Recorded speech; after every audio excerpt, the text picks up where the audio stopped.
فكان في طله اسمه عريان انا فاكره، كان صديق ليا مهندس معماري، اخوه كان طله. فلما كنت في خان خليلي وانزل اشتغل وعايز اعمل بريك اروح لعريان. فكان يحكي لي على تاريخ الصيغه القديم، لان هو من عيله متنوره فاهمه، فيحكي لي.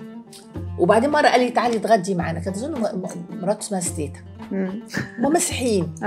فرحنا، فكانت عامله سمك بولتي مقلي ها، وحطاه في صلصه، بصلصه ترانشات وصلصه عايمه.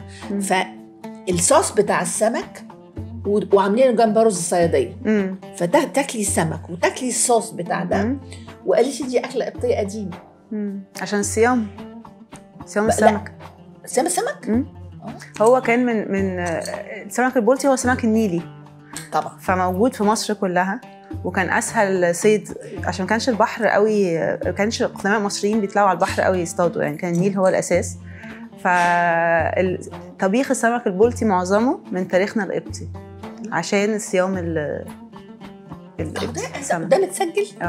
متسجل يعني اتمنى، بس انا اتكلمت فيه مع ناس بس ما قريتوش في حته.